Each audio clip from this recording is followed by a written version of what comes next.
Hello दोस्तों, मैं साक्षी आप सभी का स्वागत करती हूँ मेरे चैनल इन्फिनाइट लव एंड जुवेन, जहाँ मैं आपके साथ कहने को हम सफ़र का सेकंड बार शेयर करने वाली हूँ। देर से आने के लिए मैं बहुत ज़्यादा क्षमा प्रार्थी हूँ। एंड यहाँ पर बैकग्राउंड नॉइसेस भी आ सकते हैं क्योंकि मेरे बगल में जो बिल्डिंग बन रही है वो पता नहीं कौन सी सदी में जाके कंप्लीट होगी और ये लोग रोज़ हल्ला मचाया करते हैं, तो उसके लिए मैं बहुत ज़्यादा क्षमा प्रार्थी हूँ। एंड अब हम एपिसोड की तरफ बढ़ते हैं। एपिसोड की स्टार्टिंग में हमें दिखाया जाता है वैन और जीशु दोनों ही अब डाइनिंग टेबल के पास आ जाते हैं। मिस्टर जैन उन दोनों की तरफ देखते हैं, फिर वो वैन से कहते हैं, वैन कहाँ रह गए थे तुम? वैन कहता है, वो पापा इस शर्ट के बटन टूट गए थे तो बस वही लगा रहा था। फिर अंकल कहता है, बेटा कोई और शर्ट पहन लेते। खैर कोई बात नहीं, अब दोनों लोग आके बैठो, लंच स्टार्ट करते हैं। तो वैन और जीशु दोनों नोट करते हैं और फिर अपने अपने चेयर पर आके बैठ जाते हैं। अभी हमें थोड़ी देर बाद का सीन दिखाया जाता है। वैन केसिंग, जीशु और भाई तीनों ही वैन के कमरे में बैठे हुए होते हैं।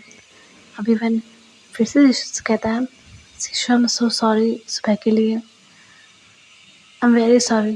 तो जीशु अब वैन की तरफ इरिटेशन से देखता है और कहता है, कितनी बार एक चीज़ बोलेंगे आप? देखिए, आपको गिल्टी फील करने की ज़रूरत नहीं है। मैं जानता हूँ कि आप परेशान हो जाते हैं और मैं भी आपकी कॉल करने के बाद कोई जग के बैठ नहीं गया था, सो गया था। तो प्लीज़ आप गिल्टी फील करना बंद कीजिए। फिर वो भाई की तरफ देखता है और कहता है, भाई भैया आप ही कुछ समझाइए ना इन्हें। तो भाई कहता है, तुम लोग की प्रॉब्लम है, तुम लोग खुद देखो। अभी जो ऋषि था वह की तरफ देखता है और कहता है, दोबारा से आपके मुँह से मैंने सॉरी सुन लिया इस मैटर में, तो देखना कॉल तो मैं उठाऊँगा ही नहीं, आपको ब्लॉक अलग से कर दूँगा। फैन अब कहता है, ओके नहीं कहूँगा बट थैंक्स। तो जो ऋषि था वो अपनी आँखों को ऐसे रोल करता है और कहता है, फाइन, मोस्ट वेलकम। अभी जीशु भाई और वैक की तरफ देखता है और मजाक में ही कहता है, कभी कभी मैं सोचता हूँ कि आप दोनों कितने लकी हैं कि आप दोनों के पास मेरे जैसा इंसान है। तो वैन भी मजाक में ही कहता है, यू मीन ब्रोकर? अभी जीशु तो वैन को बहुत ही गुस्से में देख रहा होता है और भाई भी लाइक शॉक में था कि क्या बोल रहा है। अब जीशु उठता है और कहता है, हाँ ब्रोकर, और इस ब्रोकर को ना आज के बाद कॉल मत कर देना। और ये बोलकर वो जाने लगता है। तभी मैंने कहता है, अरे जीशु सुनो, तो मैं मजाक कर रहा था। अभी जीशु को जाते हुए भाई दिखता है तो उठता है सोफे से और उसकी तरफ आने लगता है, लाइक वो कमरे से बाहर निकलता है। तभी जीशु पलटता है और मैन की तरफ देखता है और कहता है, भाड़ में जाइए आप। फिर वो भाई की तरफ देखता है और फिर मैन की तरफ देखता है और कहता है, कोई मेरे पीछे नहीं आएगा। फिर वो मैं की तरफ देखता है वापस से और कहता है, और आप मैन को कुछ भी नहीं कहेंगे इस मैटर में, ठीक है? और ये बोलकर वहाँ से चला जाता है। अभी वैन और भाई दोनों ही शौक नज़रों से उसे जाते हुए देखते रहते हैं। फिर वैन कहता है, ये मुझसे ही नाराज़ होके गया है ना? तो भाई कहता है, वही तो। फिर भाई वैन की तरफ देखता है और कहता है, तुम्हें क्या ज़रूरत थी ऐसे बोलने की, क्यों परेशान करते रहते हो उसे? तो वैन कहता है, यार मैं मजाक कर रहा था, कसम से, तुम्हारी कसम। भाई अब एक डीप ब्रेथ लेता है और कहता है, आई नो कि तुम मजाक कर रहे थे, बट सीरियसली एक बात कहूँ, तुम और जीशु कभी कभी ऐसे बच्चों की तरह हरकतें करते हो ना। उसकी बात को काटते हुए वैन कहता है, क्या तुम्हें मेरी हरकतें बच्चों की तरह लगती हैं? वैसे मुझे तो नहीं लगती मेरी हरकतें बच्चों की तरह। अभी वो ये कहकर एक शरारती सवाल करता है और भाई के क्लोज आने लगता है क्योंकि वो लोग ना काफ़ी डिस्टेंस में बैठे थे पहले। अभी ऐसा था कि भाई और जीशु सोफे पे बैठे थे और वैन केसिंग बेड पे बैठा हुआ था। इस समय वैन केसिंग ना भाई के क्लोज आने लग जाता है। अभी भाई वैन को अपने क्लोज होते हुए देखता है और फिर गेट की तरफ देखता है क्योंकि वो खुला हुआ था। फिर वो वैन की तरफ देखता है और उसे रोकते हुए कहता है, वैन डोंट बी सिली, गेट खुला हुआ है। तो वैन कहता है, तो भाई कहता है, तो जहाँ खड़े हैं आप वहीं खड़े रहिए। अभी वैन वहीं रुक जाता है और कहता है, दैट्स नॉट फेयर भाई। अभी भाई सोफे से उठता है, अपनी आर्म्स फोल्ड करता है और कहता है, इट इज़ फेयर। वैन कहता है, ऑल राइट, पर भाई हम घर वालों को क्यों नहीं बता सकते इस बारे में? क्या तुम्हें ये लगता है कि हमारे पेरेंट्स हमें एक्सेप्ट नहीं करेंगे? अगर ऐसा है तो मेरे पेरेंट्स तो हमें एक्सेप्ट करेंगे ही, मैं उन्हें जानता हूँ। पर क्या तुम अंकल से डरते हो? भाई कहता है, वो बात नहीं है बहन, मेरे पापा भी हमें एक्सेप्ट कर लेंगे। उन्होंने कभी इस तरह का भेदभाव नहीं किया है, कभी भी नहीं। मैं जानता हूँ वो हमें एक्सेप्ट कर लेंगे। तो बहन कहता है तो दिक्कत क्या है? भाई कहता है क्योंकि मैं उन्हें जानता हूँ। तुम्हें पता है वो चाहते हैं कि मेरी शादी हो जाए। He want me to get married. और अगर उन्हें ये पता चल गया कि मैं और तुम साथ में हैं तो हमारी शादी करा देंगे। वह अभी कुछ बोलने वाला होता है तभी उसका ध्यान गेट की तरफ जाता है जो कि स्टिल खुला हुआ होता है। वो तुरंत जाकर गेट को बंद करता है, फिर वापस से भाई के पास आता है और उसके शोल्डर्स को पकड़ता है और कहता है तो तुम मुझसे शादी नहीं करना चाहते? तो जो भाई होता है वो बहन के गालों पे हाथ रखता है और कहता है करना चाहता हूँ, ऑफ कोर्स करना चाहता हूँ, पर अभी नहीं। मैं अभी इतने बड़े कमिटमेंट के लिए रेडी नहीं हूँ और ना तुम हो। और अगर डैड को हमारे बारे में पता चल गया ना तो वो अंकल से कहकर कैसे न कैसे करके हमारी शादी करवा देंगे, जो मैं नहीं चाहता। तुमने देखा ना शीशु में भी कितना बचपना है। मैं उसे अभी नहीं छोड़ सकता। एक बार वो समझदार हो जाए फिर मुझे शादी से कोई एतराज़ नहीं होगा। फिर वो पेन के दोनों हाथ पकड़ता है और कहता है मुझे बस थोड़ा सा वक्त दे दो प्लीज़। अभी वैन स्माइल करता है, फिर बाई के माथे पे किस करता है और फिर उसके फोरहेड से अपना फोरहेड सटा के कहता है तुम्हें जितना वक्त चाहिए ले लो, तुम्हें जैसा ठीक लगे तुम वैसा करो।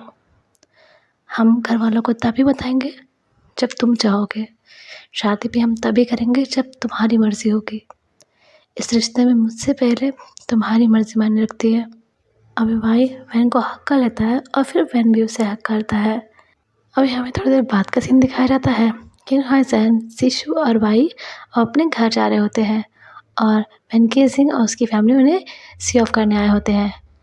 अभी वैन केसिंग किंग हसन को ग्रीट करता है और शिशु और भाई वैन केसिंग की फैमिली को ग्रीट करते हैं। फिर भाई, शिशु और किंग हसन कार में बैठते हैं।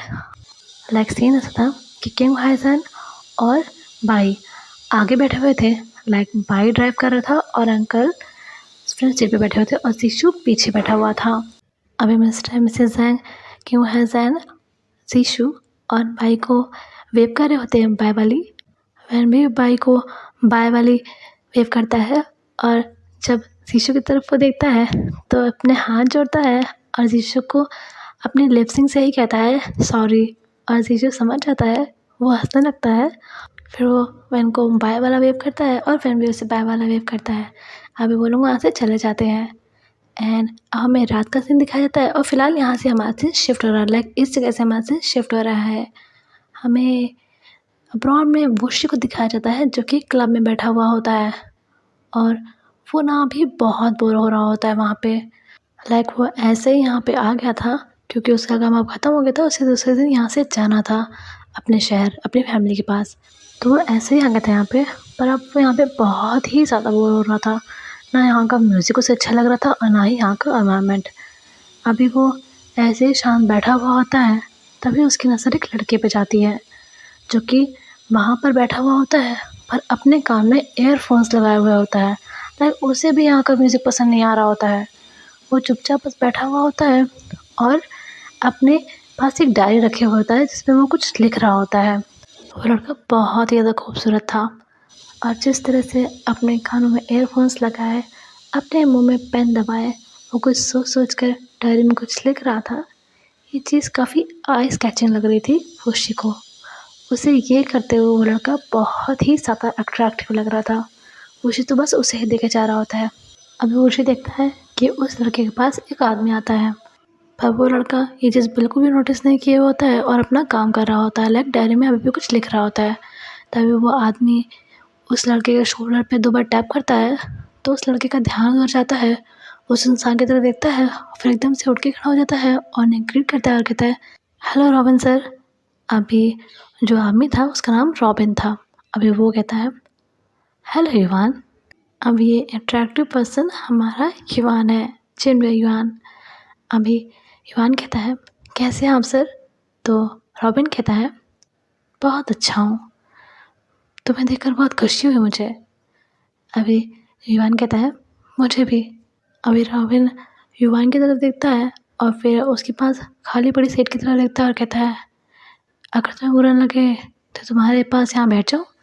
तो युवान कहता है, जी बिल्कुल, प्लीज़। अभी युवान उस सीट को आगे करता है और वो इंसान वहाँ पे बैठ जाता है। फिर युवान भी अपनी चेयर में जाके बैठ जाता है। एक्चुअली सीन ऐसा था कि हमारा युवान एक डॉक्टर है और ये जो रॉबिन है, ये पहले उसके साथ उसी हॉस्पिटल में काम करता था जहाँ पे अभी युवान काम करता है। पर रॉबिन ने 1 साल पहले वहाँ से जॉब छोड़ दी थी। रॉबिन वहाँ पे उसका सीनियर था और काइंड ऑफ उसे परेशान भी करता था।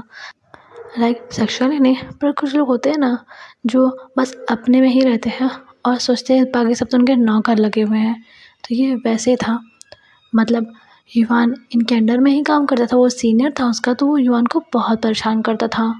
और सिर्फ युवान ही नहीं, उसके अंडर जितने भी लोग होते थे उन सबको परेशान करता था। सबके साथ बदतमीज़ी से बात करना, सबको नौकर की तरह ट्रीट करना, यही सब था उस इंसान का काम। पर जब इस इंसान ने हॉस्पिटल छोड़ा तब जाके उन सभी लोगों के जान में जान आई। लेकिन युवान दूसरों की इतनी रिस्पेक्ट करता था कि वो इस चीज़ को लेके कभी खुश भी नहीं हुआ। हालांकि उसका दिल जानता था कि अब उसे कितना सुकून मिला था, पर वो कभी खुद इस चीज़ को लेके खुश नहीं होता था। एंड अब वो इंसान फिर उसके सामने आ गया था। रॉबिन कहता है, कैसे हो युवान? युवान कहता है, जी ठीक हूँ। अभी वो डायरी की तरफ देखता है रॉबिन, और युवान भी उनकी नज़रों का पीछा करते हुए डायरी की तरफ देखता है अपनी, और तुरंत ही अपनी डायरी अपने पास कर लेता है। अभी वो इंसान अजीब तरह की स्माइल करता है और कहता है, ओह डोंट टेल मी कि तुम यहाँ पर सैड शायरियाँ लिख रहे हो। तो युवान कहता है, नहीं सर, वो तो बस ऐसे ही। तो युवान को वो इंसान अजीब तरह से दिखता है, फिर कहता है, यहाँ पर अकेले आए हो? डोंट टेल मी कि तुम कीथ को अभी तक नहीं बोले। अभी कीथ जो है वो युवान का एक्स बॉयफ्रेंड है। अभी युवान कुछ नहीं बोलता है। रॉबिन कहता है, उसे भूल जाओ, जो हो गया सो हो गया, मूव ऑन ना। अभी युवान कुछ भी नहीं बोल रहा होता, वो शांत बैठा हुआ होता है, जबकि वो ऐसा कुछ कर भी नहीं रहा था कि सैड सैड शायरियाँ लिखे, सैड क्वाट लिखे, वो कुछ नहीं करता ऐसा। पर वो अभी कुछ बोल नहीं रहा था। बस अभी रॉबिन इस चीज़ का फ़ायदा उठाते हुए उसे बहुत बोलने लगता है कि लाइक भूल जाओ उसको, मूव ऑन कर लो, और जाने क्या क्या उसे बोले जा रहा होता है। और उसे ना इस बात से कोई फ़र्क नहीं पड़ता था कि युवान का ब्रेकअप हो गया या उसका दिल टूटा या कुछ भी। उसे तो बस इस सिचुएशन को अपने एंटरटेनमेंट के लिए यूज़ करना था। अभी वो बहुत ही बोला जा रहा होता है, युवान कुछ भी नहीं बोल रहा होता है। युवान की अच्छाई अभी उस पर ही भारी पड़ रही होती है। अभी रॉबिन के कुछ दोस्त भी आ जाते हैं वहाँ पे और कहते हैं, क्या बात हो रही रॉबिन, तो हमें छोड़ के यहाँ पे क्यों आ गए? तो वो कहता है, देखो ना, मैं इसे समझा रहा हूँ, ये मेरा एक्स कलीग है, पर ये ना बहुत ही भोला है, लोग इसकी अच्छाई का फ़ायदा उठा लेते हैं। अभी ना रॉबिन उन दोस्तों को भी युवान की सब सिचुएशन बता देता है और वो लोग भी उसकी सिचुएशन का मजाक बनाने लग जाते हैं। युवान कुछ भी नहीं बोल रहा होता है, चुपचाप ही ऐसे बैठा हुआ होता है। और वुशी को ये सब चीज़ें बहुत बुरी लग रही होती है, उसे बहुत गुस्सा आ रहा होता है कि लगे इंसान बोल कुछ क्यों नहीं रहा है, वो सब लोग उसकी सिचुएशन का मजाक उड़ाए जा रहे हैं। युवान को वुशी बस देखते ही रहता है। युवान अपना सर नीचे करके बैठा हुआ होता है। अब ये सब चीज़ें ना बंद ही नहीं हो रही होती है और वुशी को भी बहुत गुस्सा आ रहा होता है। वो अपने चेयर से उठता है और फिर मन में ही कहता है, सॉरी मिस्टर युवान, पर मुझे लगता है कि मुझे इस चीज़ में इंटरफेयर करना चाहिए।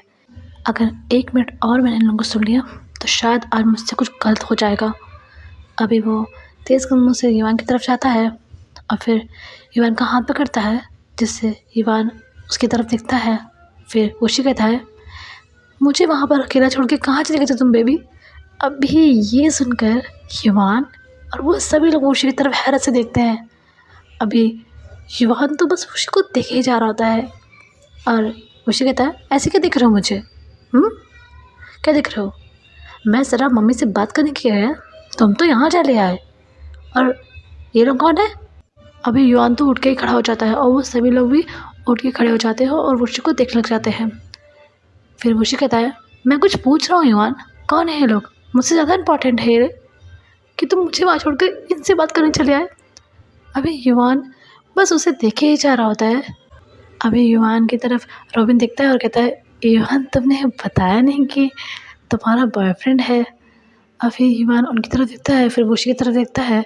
फिर वुशी ना जो आम उसने युवान की पकड़ी हुई थी उसको प्रेस करता है। अभी युवान वुशी की तरफ देखता है हैरत से और फिर वुशी ना हल्का सा इशारा उन लोगों की तरफ करता है और एक हल्की सी स्माइल करता है। अभी युवान समझ जाता है कि वुशी क्या करने की कोशिश कर रहा है, तो वो फिर अपनी आँखें ब्लिंक करता है और फिर रॉबिन की तरफ देखता है और कहता है, सर मैं बोलता कैसे, आपके सामने बोलने की मेरी हिम्मत ही कहाँ है, आपके सामने मैं कैसे बोल सकता था, इसलिए मैं कुछ भी नहीं बोला। तो रॉबिन कहता है, अरे बताते तो कि तुम्हारा इतना हैंडसम बॉयफ्रेंड है। तो युवान भी फिर वुशी की तरफ देखता है और स्माइल करता है, फिर कहता है, थैंक यू सर। अभी जो रॉबिन होता है वो वुशी से कहता है, आपका नाम क्या है? तो वुशी अभी गुस्से में था उन लोगों को लेकर, फिर वो एक फेक स्माइल करता है और कहता है, वुशी, वुशी नाम है मेरा, आप सबकी तारीफ़। तो वो सभी लोग अपना अपना नाम बताते हैं। फिर वुशी युवान को अपनी तरफ खींचता है उसके हाथ से और कहता है, बेबी यहाँ से चलते हैं ना, मेरा ना सर दर्द हो रहा है, ये कैसी जगह लेके आ गए हो तुम मुझे, ना तो यहाँ का म्यूज़िक अच्छा है, और फिर ना वो अपनी आँखें उन लोगों की तरफ करता है और फिर चालाकी से दूसरी तरफ भी कर लेता है और कहता है, और ना ही यहाँ का एनवायरनमेंट अच्छा है, कुछ भी अच्छा नहीं है, चलते हैं ना यहाँ से, और मुझे भूख भी लग रही है। तो युवान फिर वुशी की तरफ देखता है और फिर उन लोगों की तरफ देखता है और कहता है, हाँ हाँ चलते हैं यहाँ से। तो वुशी ना फिर उन लोगों की तरफ देखता है और कहता है, सॉरी जेंटलमैन, पर मुझे मेरे बॉयफ्रेंड की भी बहुत ज़्यादा ज़रूरत है। तो रॉबिन कहता है, हाँ हाँ क्यों नहीं। फिर युवान उन सभी को ग्रीट करता है और अपोलोजाइज़ करता है। फिर वुशी का हाथ पकड़े वहाँ से चला आता है, लाइक उस क्लब से वो बाहर चला आता है। अभी बाहर आते ही युवान और वुशी दोनों ही एक दूसरे का हाथ छोड़ देते हैं। अभी वो जगह जो थी ना, वो क्लब एक सी के साइड बना हुआ था, लाइक उस क्लब के आसपास पूरा समुद्र था। अभी वो लोग ना जहाँ पर खड़े थे वो एरिया ना बीच की तरह था। तो अभी वो लोग बाहर जाते हैं। फिर युवान कहता है, थैंक यू सो मच वुशी, मेरी हेल्प करने के लिए। तो जो वुशी होता है वो अपने आर्म्स फोल्ड करता है और कहता है, यू आर वेलकम, पर तुम्हें दूसरों को जवाब देना सीखना चाहिए, मैंने देखा तुम चुपचाप उनकी बातें सुन रहे थे, क्यों? युवान कहता है, वो मेरे एक्स सीनियर्स थे जिनसे मैं बात कर रहा था, और बाकी सब उनके दोस्त, मैं कैसे उनसे ऊँची आवाज़ में बात करता, जवाब देता उन्हें। वुशी कहता है, एक्स सीनियर थे वो तुम्हारे और उनके दोस्त थे वो, तुम उनको एंटरटेन करने के लिए नहीं आए थे ना वहाँ पे, बोल सकते थे ना। अभी युवान कुछ भी नहीं बोलता है और अपना सिर नीचे करके खड़ा हुआ होता है।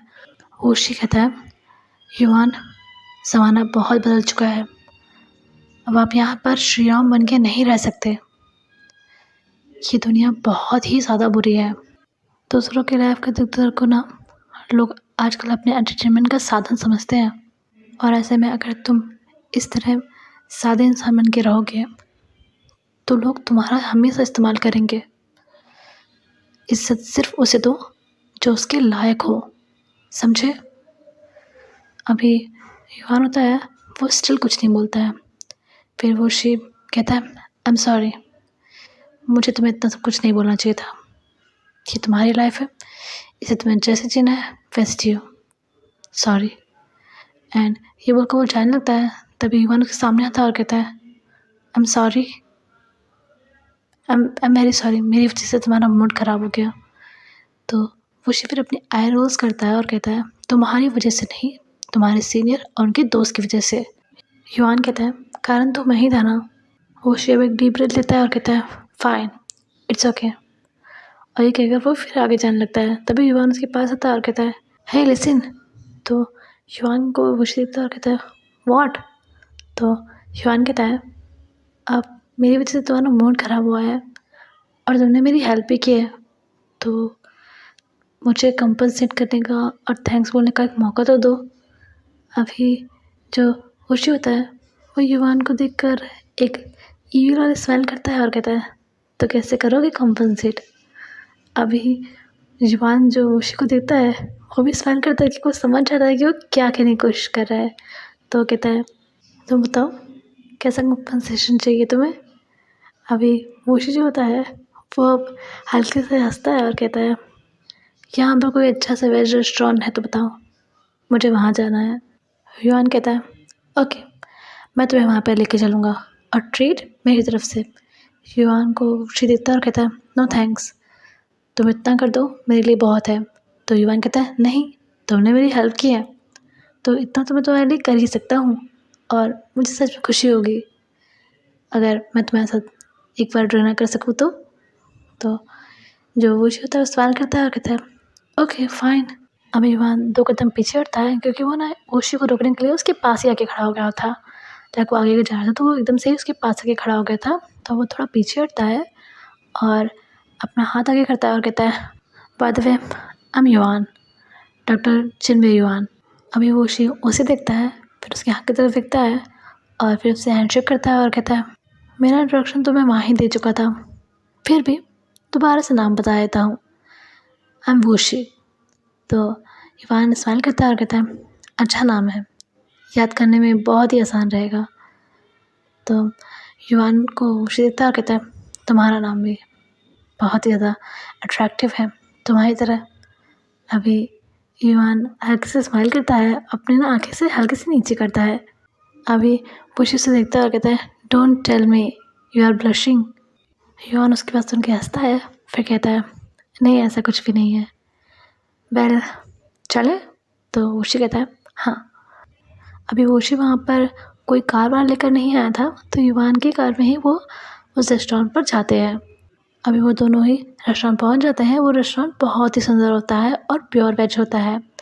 अभी वोशी तो उस रेस्टोरेंट को देखते ही रहता है और फिर वो दोनों अपने टेबल पे आते हैं, वहाँ बैठ जाते हैं और अपना ऑर्डर देते हैं।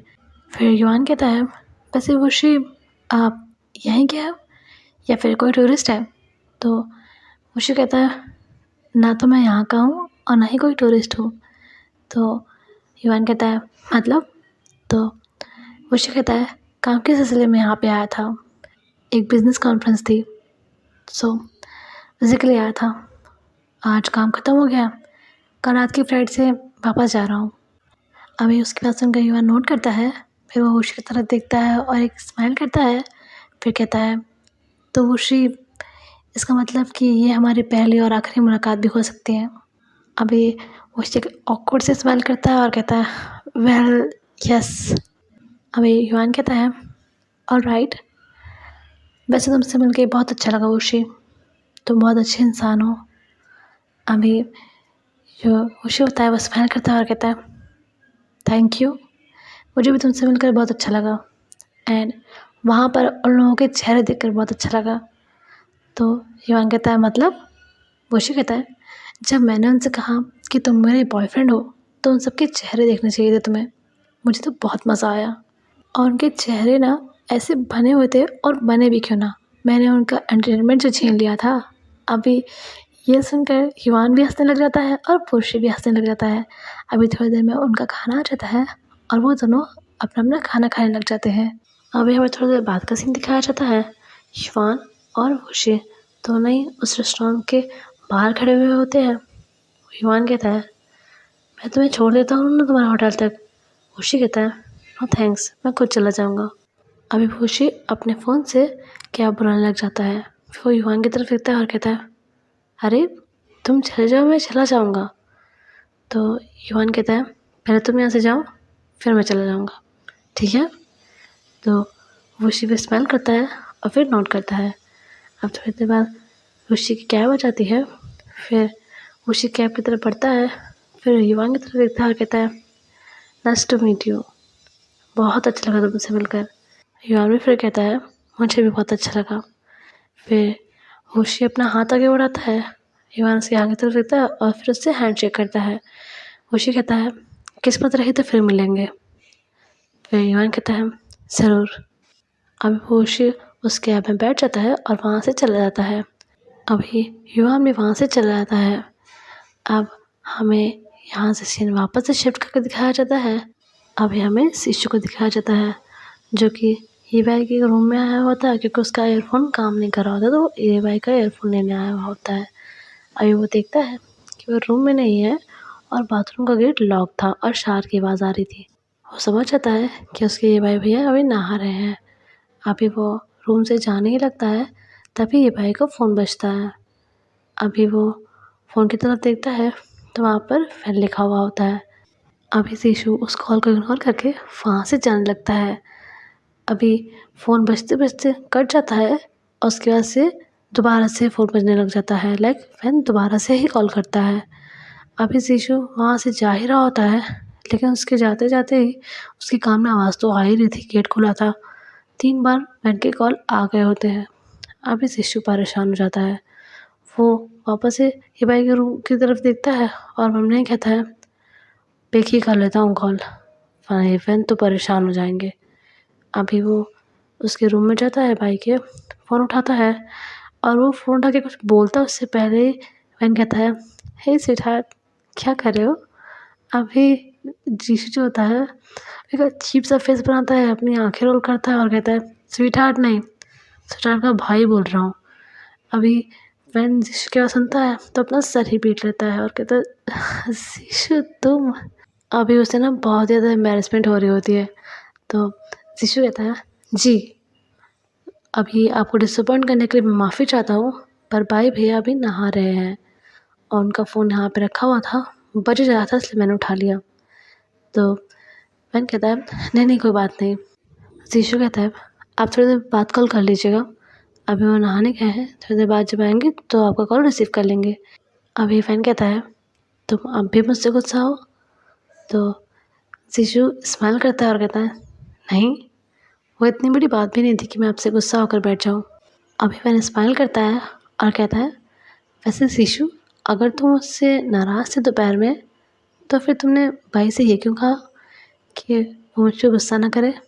अब जो जीशु था वो भाई के बेड पे बैठ जाता है और कहता है, क्योंकि मैं वाक़ई नहीं चाहता था कि वो आप पे गुस्सा करे। मैं नहीं चाहता कि मेरे कारण आपके और भैया के बीच में कोई भी प्रॉब्लम हो। भैया ने मेरे लिए बहुत कुछ किया है वैन। उन्होंने अपनी लाइफ में बहुत सैक्रिफाइसेस किए हैं, बहुत कॉम्प्रोमाइज़ किए हैं मेरे वजह से। अपने से ज़्यादा उन्हें मेरी चिंता रहती है। अपने से पहले मेरी खुशी के बारे में सोचते हैं वो। इसलिए मैं नहीं चाहता कि मेरे कारण कभी भी आपके और भैया के बीच में कोई भी प्रॉब्लम आए, क्योंकि मैं जानता हूँ कि भैया की लाइफ में भले ही मैं सबसे ज़्यादा इम्पोर्टेंट इंसान हूँ, पर आपकी एक अलग जगह है उनके दिल में। और मैं नहीं चाहता कि मेरी छोटी-छोटी नादानियों के कारण आपके और उनके बीच में प्रॉब्लम आए। और अगर मैं उन्हें जानता हूँ, अगर मैं उनसे ये ना कहता ना कि आप पर गुस्सा ना करें, तो आप पे गुस्सा करते, क्योंकि वो मुझसे बहुत प्यार करते हैं इवन। वो मेरे लिए पापा से लड़ जाते हैं। मैं नहीं चाहता था कि वो आपसे भी लड़ें। ही रियली लव्स मी, बहुत प्यार करते हैं मुझे वो। अभी मैंने जो होता है वो सब सुन रहा होता है, फिर वो स्माइल करता है और कहता है, तुम्हें पता है, तुम दोनों बहुत ही ज़्यादा लकी हो जो एक दूसरे को भाई के रूप में मिले हो। अभी उसकी बात सुनकर जीशु हल्के से हंसता है, फिर कहता है, उनका तो पता नहीं, मैं तो हूँ लकी। अभी फैन कहता है, एक बात कहूँ? तो जीशु कहता है, बोलिए। अभी फैन कहता है, पता नहीं कि तुम मेरी बात को समझ पाओगे कि नहीं, पर तुम्हारा जो सोलमेट होगा ना, वो बहुत ही ज़्यादा लकी होगा। अभी उसकी बात सुनकर जीशु हल्के से हंसता है, फिर कहता है, अच्छा, कैसे? तो वैन कहता है, जो इंसान अपने भाई से इतना प्यार कर सकता है, वो इंसान उस इंसान से कितना प्यार करेगा जो कि उसका हमसफ़र बनेगा। अभी उसकी बात सुनकर ना जीशु हल्के से स्माइल करता है, फिर कहता है, पर मुझे नहीं करना ये सब चीज़ें। तो वैन कहता है, क्या नहीं करना? तो जीशु कहता है, प्यार व्यार नहीं करना मुझे, मुझे तो बस अपने भैया से प्यार करना है, वो ही मेरे लिए सब कुछ है। ये प्यार व्यार के चक्कर में ना लोग पागल हो जाते हैं। तो वैन कहता है, पागल जैसे? तो जीशु कहता है, निब्बे बन जाते हैं आपकी तरह। अभी फैन कहता है, हाँ हाँ ठीक है, बोल लो, जब तुम्हें प्यार होगा ना तब मैं पूछूंगा, आए बड़े निब्बा लगता हूँ ना मैं। अभी जीशु ना बहुत ही ज़्यादा हंसे जा रहा होता है। फैन कहता है, अच्छा ठीक है, हो गया अभी। जीशु स्टिल हंसे जा रहा होता है, फिर उसकी नज़र बाथरूम की तरफ जाती है जहाँ का गेट खुलता है और भाई वहाँ से बाहर आता है। अभी भाई जीशु की तरफ देखता है और उसके हाथों में अपना फ़ोन देखता है तो वो समझ जाता है कि दूसरे साइड पे कौन होगा। अब वो स्माइल करता है और फिर जाकर अपने बाल बनाने लग जाता है।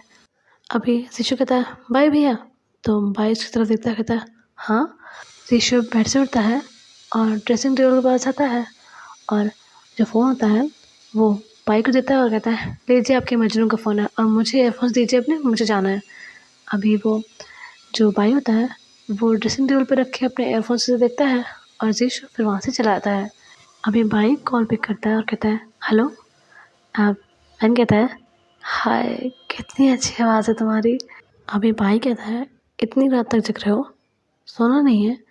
तो बहन कहता है सो जाऊँगा, इतनी जल्दी क्या है, और वैसे भी जब तक तुमसे बात ना कर लूँ नींद तो मुझे वैसे भी नहीं आनी है। उसकी बात सुनकर भाई के तो बिल्कुल गाल ही लाल हो जाते हैं। वो अपने माथे पे अपना हाथ मारता है और कहता है हे भगवान, कहाँ से मुझे तुम मिल गए हो। फैन कहता है किस्मत से मिला हूँ मेरी जान, वरना मेरे जैसे इंसान के लिए ना तो लड़कियां व्रत रखती हैं तब भी उन्हें नहीं मिलता, और तुम्हें तो बिना व्रत के मिल गया। अभी बाई ने उसकी बात सुन के हंसने लग जाता है और कहता है हाँ हाँ बिल्कुल। अभी फैन भी हंसने लग जाता है और बाई भी हंस रहा होता है। फिर बाई बेड पे लेट जाता है और फ़ोन को लगाए हुए फैन से बातें करने लग जाता है। एंड फिलहाल के लिए इतना ही गाइस, मैं मिलती हूँ आपको नेक्स्ट चैप्टर में। तब तक के लिए वीडियो पसंद आया हो तो लाइक कर दीजिएगा, चैनल पर तो सब्सक्राइब कर दीजिएगा, वीडियो को शेयर कर दीजिएगा एंड कमेंट में जय हिंद तो लिख ही दीजिएगा। एंड मैं साक्षी आप सभी से विदा लेती हूँ। जैसे कि मैं हमेशा कहती हूँ, अपने आसपास सफाई बनाए रखें, पानी की बर्बादी ना करें, बिल्कुल ना करें, पानी बहुत कम हो चुका है अभी। एंड प्लीज़ किसी जीव जंतु या पशु पक्षी या किसी मानव को हानि ना पहुँचाएं। एंड मैं मिलती हूँ आपको मेरी किसी भी एफएफ के नेक्स्ट चैप्टर में। तब तक के लिए बाय बाय, जय Hind, take care of yourselves guys.